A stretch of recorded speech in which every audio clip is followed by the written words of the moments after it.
રાહુલ ગાંધીના ગુજરાત પ્રવાસ પહેલા કોંગ્રેસને મોટો ઝટકો. લોકસભાની ચૂંટણી પહેલા કોંગ્રેસને મોટો ઝટકો પડ્યો છે. કોંગ્રેસના દિગ્ગજ નેતા નારણ રાઠવાના કેસરિયા. નારણ રાઠવાના પુત્ર સંગ્રામ પણ કેસરિયા કરશે. લોકસભાની ચૂંટણી પહેલા કોંગ્રેસને મોટો ઝટકો. રાહુલ ગાંધીના ગુજરાત પ્રવાસ પહેલા કોંગ્રેસને મોટો ઝટકો. કોંગ્રેસ નેતા નારણ રાઠવા કેસરિયા કરશે. નારણ રાઠવાના પુત્ર સંગ્રામના પણ કેસરિયા.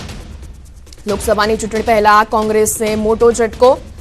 નારણ રાઠવા પુત્ર સંગ્રામ રાઠવાના કેસરિયા. રાહુલ ગાંધીના ગુજરાત પ્રવાસ પહેલા કોંગ્રેસમાં મોટો ઝટકો.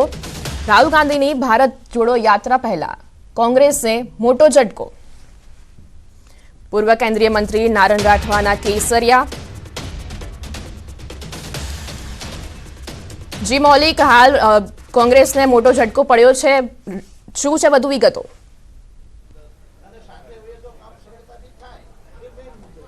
શ્રુતિ, બિલકુલ કોંગ્રેસને એક મોટો ઝટકો કહી શકાય, કારણ કે છોટાઉદેપુરથી એક મોટું માથું કહી શકાય. 5 વખત સાંસદ રહેલા અને પૂર્વ મંત્રી રહેલા નારણ રાઠવા અને તેના પુત્ર જે છે સંગ્રામ રાઠવા, આ બંને અત્યારે હાલ ભાજપમાં જોડાઈ રહ્યા છે. તેમની સાથેના કાર્યકર્તાઓ પણ છે. હું દ્રશ્યમાં બતાવવા માંગીશ કે અત્યારે હાલ તેમની સાથે જે ઘણા લોકો જે છે કાર્યકર્તાઓ તે પણ જોડાવાના છે. પરંતુ ખુદ સંગ્રામ રાઠવા સાથે જે રીતે વાતચીત કરી, તેમણે કીધું કે વિકાસની રાજનીતિમાં તેઓ જોડાવા જઈ રહ્યા છે.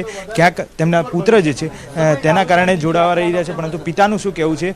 તેમને 5 વખત સાંસદ પદ રહ્યા છતાં પણ હવે ભાજપમાં શા માટે જોડાવું પડ્યું, તેમની સાથે સીધી વાતચીત કરીશું.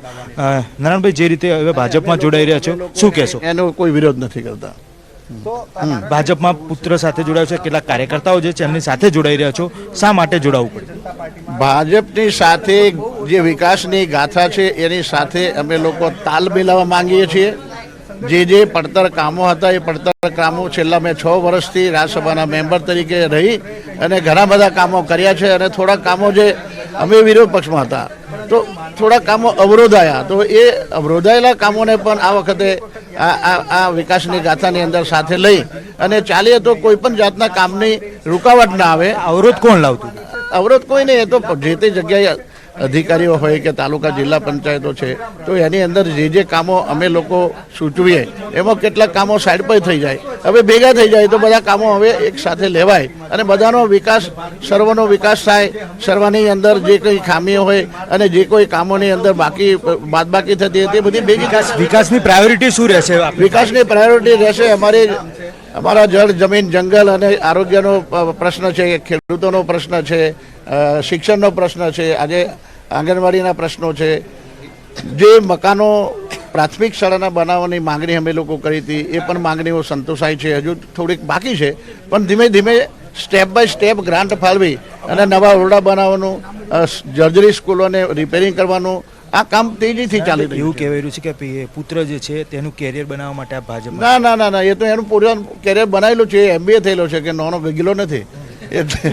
એટલે એ છે ને, મારા માથે એની જવાબદારી મેં લેતો નથી રહી, એની જાતે એવો નીકળશે બહાર. કેટલા કાર્યકર્તાઓ સાથે અત્યારે હાલ લગભગ 500 કાર્યકરો સાથે અમે લોકો અહીંયા જોડાયા છે. અને ભવિષ્યની અંદર ખૂબ મોટી સંખ્યાની અંદર છોટાઉદેપુર ખાતે માન્ય ગોરધનભાઈ ઝડપિયા સાહેબ અને CR પાટીલ સાહેબ અધ્યક્ષ BJP ને બોલાવી અને ખૂબ મોટું એક પ્રોગ્રામ અમે લોકો કરવાના છે. તો જે રીતે તેમનું કહેવું છે કે અત્યારે હાલ જે 500 કાર્યકર્તાઓ છે તેમની સાથે જોડાઈ રહ્યા છે, પરંતુ ક્યાંક ને ક્યાંક આવનારા દિવસોમાં એક મોટો પ્રોગ્રામ જે છે તે કરી અને ભાજપમાં જોડાવાઈ જઈ રહ્યા છે. શ્રુતિ, તો હાલ જેમને એમ કીધું કે તેમનો વિકાસ અવરોધાઈ રહ્યો હતો, તો શું છે તે મામલે વધુ વિગતો?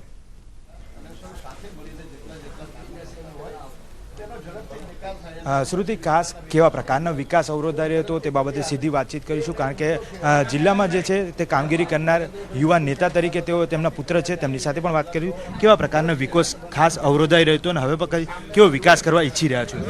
મારા વિસ્તારમાં યુવાનોની રોજગારી માટે GIDC આવે, કોલેજીસ આવે, સ્કૂલોની અંદર ટીચર્સની પૂરી ભરતી થઈ જાય, હોસ્પિટલ્સની અંદર ડૉક્ટરની ઘણી સ્ટાફ ખાલી છે એ પૂરું થાય, રોડ રસ્તા, પાણી પીવાના પ્રશ્નો છે વહેલી તકે થાય અને મારા વિસ્તારને એક મોટી આગવી ઓળખ મળે એવો મારો. યુવા નેતા તરીકે શું ઈચ્છો છો? કેટલા યુવાઓ તો આપની સાથે જોડાઈ રહ્યા છે? મારી સાથે પૂરી યુવા શક્તિ, યુવા સંગ્રામ સેના જોડાશે. જે યુવા એજ્યુકેટેડ છે, જે હાર્ડ વર્કર છે, જે મજબૂત કાર્યકર છે, જેને હંમેશા મેં માન આપ્યું છે, મેં મારા દિલમાં જગા આપી છે, એ બધા મારી સાથે જોડાવે. પિતાનો આધાર હતો, ક્યાંક પિતાનો સપોર્ટ હતો, તેમ છતાં પણ આ કામ ન કરી શકે, તેની પાછળનું કારણ શું? મારું સંગઠન ને અમારી પૂરી સેના પૂરી તાકાત અમારી સાથે જ છે અને એ બધા જોડાવાના છે અને સૌ ખુશ છે કે આદરણીય નરેન્દ્ર મોદીજી ફરીથી પ્રધાનમંત્રી બને. CR પાટીલ સાહેબનું જે સંગઠન કરવાની જે પ્રણાલી છે એ ખરેખર મને બહુ ગમે છે. સંગઠનમાં બહુ અપાર શક્તિ છે. મને વિશ્વાસ છે આવનાર દિવસોમાં બમ્પર મેજોરિટી ભારત સરકાર નરેન્દ્ર મોદી કોંગ્રેસના નેતાઓ જે છે હવે અહીંયા ગુજરાત પ્રવાસ કરી રહ્યા છે, ક્યાંક લોકસભા નજીક આવી રહી છે, તેના કારણે આપ જોડાઈ રહ્યા છો? ના, હું જ્યારે નગરપાલિકા પ્રમુખ 2 ટાઈમ રહ્યો, હું ડેરી ડિરેક્ટર તરીકે 5 ટર્મથી છું, APMCમાં 5 ટર્મથી છું. સરકારમાં જ્યારે મેં રજૂઆત કરી છે મારા છોટાઉદેપુર જિલ્લા માટે આદરણીય મુખ્યમંત્રી સાહેબે 250 કરોડનો પ્લાન્ટ આપ્યો. મારા છોટાઉદેપુરને ગુજરાત સ્થાપના દિવસની ઉજવણી કરી હતી. મારા છોટાઉદેપુરને JIDS આપવા માટે કીધું. આ બધું ધ્યાનમાં જોઈને મને એમ થાય છે કે આ વિકાસ યાત્રામાં જોડાવા જેવું છે અને મારે મરજીથી મેં આમાં તે આમનું કહેવું છે કે જે રીતે વિકાસની ગાથા છે તેના માટે જોડાય છે. ક્યાંક ને ક્યાંક છોટાઉદેપુરનો હજી વિકાસ થાય અને ત્યાં ડેરીથી સાથે અનેક GIDC જે છે તેને લઈ તમામ લોકોને રોજગાર મળે તે માટે તેઓ અત્યારે હાલ પિતા પુત્ર સાથે ભાજપ જોડાઈ રહ્યા છે. જી મૌલિક, આભાર. શ્રુતિ. તો હાલ સમાચારોમાં બસ